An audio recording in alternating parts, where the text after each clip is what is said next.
Welcome to this podcast series titled Legacy Beyond Wealth, where we'll learn more about Richard and Eva. After years of building their family business and wealth, they face some tough questions. How can they distribute their assets? How do they protect their legacy? And most importantly, how do they keep family harmony among their children?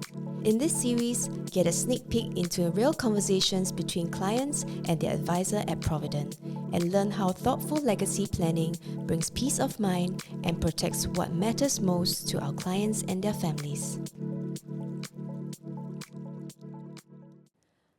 Legacy is more than inheritance. It's a memory with direction, values made tangible long after the voices behind them have gone quiet. Today, in a peaceful meeting room, Chris, a client advisor, Jacqueline, a lawyer, and the clients, Richard and Eva, prepare to finalize what they've built. Not just a legal plan, but a living legacy. They greet each other with joyful smiles, catching up on what happened since the last meeting. Eva wraps her fingers around a warm cup of coffee, nervously. Hi Chris, hi Jack. I'm really excited to have this meeting with you, but to be honest, I'm kind of nervous as well. It just feels like we are signing something big. Well, I can understand. I mean, it is something big, right? Because you are not just signing documents. These documents, they are really the result of many months of us working together, many months of your thoughts, not just ours, but your thoughts between Richard and yourself. So I can understand that the reason that you are nervous. But, I just want to encourage you that you're not signing something that's final. Right? I mean, after you sign this, and if you, for some reason, you feel that you want to change the content of the documents, whether be it your wills or your trust, we can always change it. This is not irrevocable. Right? And remember, this is the standby trust. Nothing goes into the trust until your demise. And I know you're going to live for a long time, right? So from now until then, if you feel that you want to add something, you want to change something, you can still make amendments. But yes, today is the day. After so many months of discussion, finally now we have the fruit of all our labor.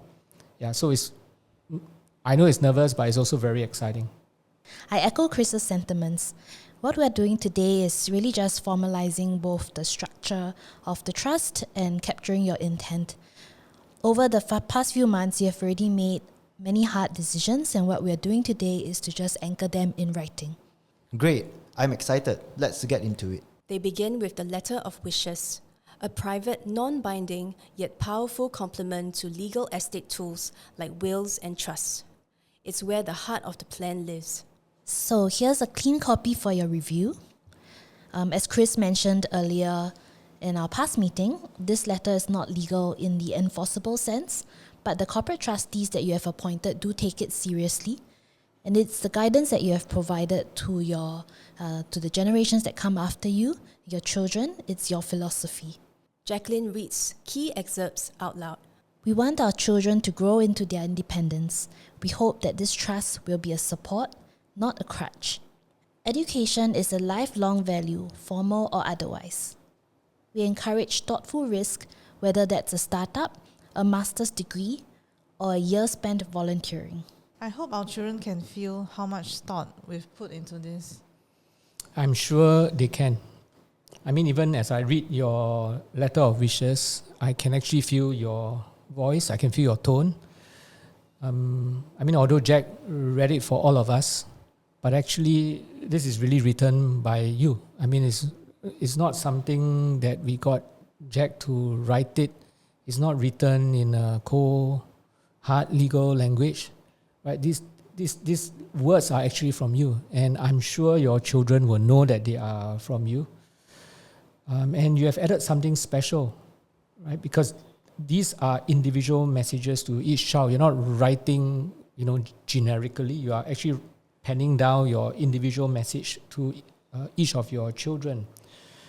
I think they are not just very helpful for the trustee in carrying out your wishes.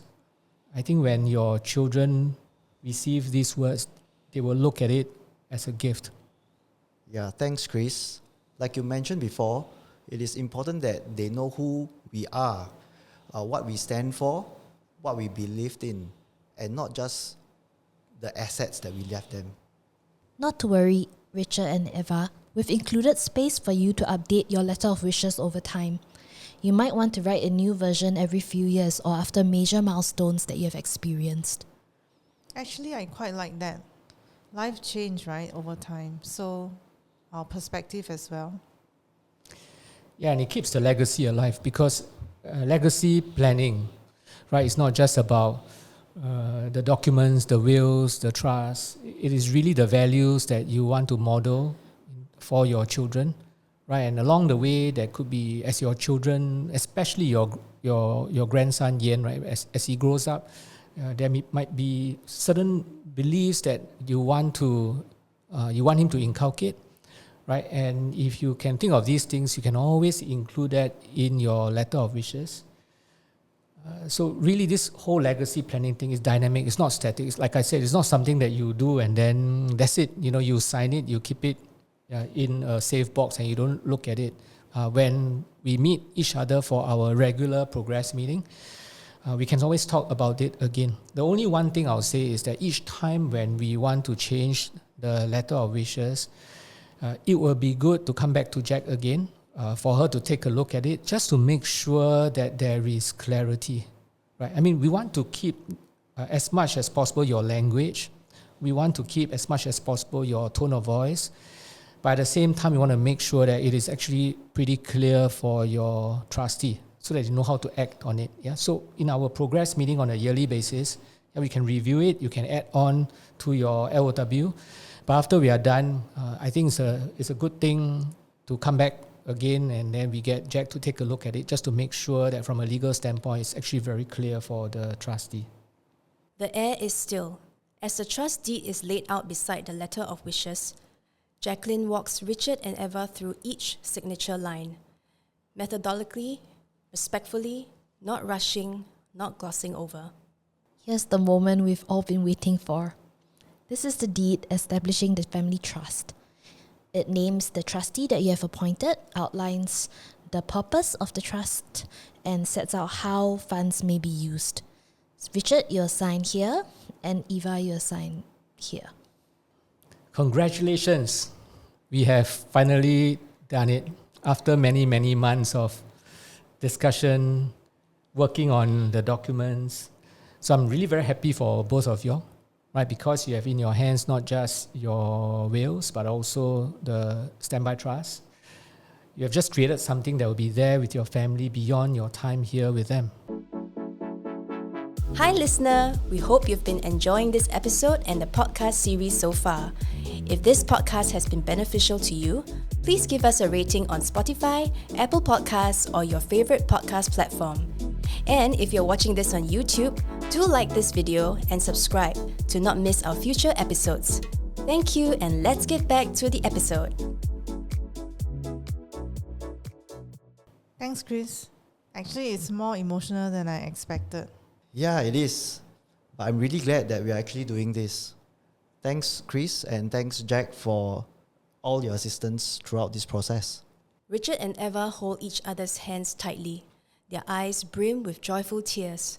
Well, now that the structure is in place, let's talk about something that is just as important or maybe even more important, and that is how do you start living your legacy right now, right? Because many of the things that you put into these documents, the letter of wishes, the hopes and dreams that you have for them, the values that you believe in, the convictions that you have. I mean, many of these things are in words, but our children, they don't just listen to the words that is on a document. They look at our lives. The legacy that we leave behind is really our lives, right? So just to make sure that, whatever our children read from these documents beyond you, they remember the time they spent with you. They remember the values and the beliefs that you have modeled for them. Yeah, so let's talk about this right now. How do you leave your legacy starting today? This is actually the part that most clients either never get to or they usually look past. We want our kids to feel it, not just to receive it. Exactly. So we have put together some ideas for how to begin doing that today. Chris slides a one-pager titled Living Your Legacy, Next Steps. He reads it out loud. Richard and Eva follow along attentively. Well, the first thing that you can do, and it's just a suggestion, there are many more. This is not exhaustive, it's really just my suggestion. But the first thing you can consider doing is to do journaling. Right? Create a legacy journal. Write down some significant stories in the past, past stories and also future stories. Principles, moments that shaped both of you. Or better still, if you want to, voice record them. This can become your personal history, your voice in the future. Nowadays there are a lot of AI tools, right? You can talk into the tool, it can write it into words for you, but at the same time you keep the voice recording. I think it's going to be so meaningful when your children, they hear your voice and read what you have written for them. The second suggestion I have for you is, I know both of you have been so busy. You have shared with me, you have been so busy in building up your business to what it is today, a business that is worth $30 million. And you sort of have not spent enough time going for family trips like before when your children were younger. So the next thing that you can do perhaps is to intentionally set aside time for your annual family trip. Create new and exciting memories together as a family each year, especially with your grandchild or your grandson. Let your children maybe lead the planning and choose the destination. Well, the third thing that, again, you might want to start doing, it may seem seemingly small, but it all contributes into the legacy that you want to leave behind, the importance of family time. Right, so again, you might want to intentionally set aside time for frequent family meals. For example, every weekend evening, the family can come together and have meals together, right? Siblings and again with Yen. And then last and definitely not least, and like I said, this is not the last thing, but hopefully it triggers you into some other ideas that you might have, right? You might want to intentionally plan your mentorship and your modeling for your children. Right? Some examples would be, when we are doing our financial planning session, you might want to invite your children in so that they hear how you plan. They also hear how Providend actually plans for you, the philosophies that we have. And one day when they do take over your assets, then they know how to go about doing it. And the charities that both of you are involved in, don't just go on your own. You might want to invite them to join you, to volunteer as well. Right? So they know where your heart is, and when you are gone, they can continue to work with these charities. And even when they gift, well, they know why you are gifting to these charities as well. And Richard, if you go for your board meetings, you might, with the permission of the company, you might even want to consider inviting your son as an observer or your daughter as an observer, so they know how is it like being in a board meeting. So these are some of the things, some of the practical suggestions I can give you so that you can actually mentor them. I really like those suggestions, Chris. Between Eva and myself, we've actually talked about some of these over the dinner table quite a number of times. But this time, it feels a lot more intentional. Yeah, that's right. I'm already looking forward to the family trip. It's been some time since our last trip. Legacy isn't just about the money. It really is about the values, and values can be conveyed in time we spend with our family, service, and even creating a family mission statement together jointly. All these are very powerful too. Yes, and I often remind our clients that trust is the bank account. The legacy is the message that fills it. The meeting begins to wind down. The documents are signed, the next steps are clear. But it's what lingers in the room that matters most, a sense of calm, clarity, and shared purpose. I really always thought that legacy planning was just about the money, taxes, maybe the distribution or the transfers. But this feels like parenting, extended. Yeah, I agree with Richard, and thank you so much, both of you. Not just for, the structure part of things, but really for the heart that you've brought to it. It's been an honor, Richard and Eva. You have taken this very seriously, and it shows. The good news is, this is just the beginning. So, as I mentioned earlier, during our progress meeting every year, we will check in. We will update not just your wealth plan, we will also update your estate and legacy plan whenever needed and continue to build on what you have started. When Richard and Eva leave the room, the documents will be done, the legal work complete. But what will truly endure is something else entirely.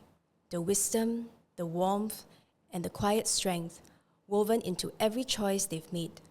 This is what legacy really means.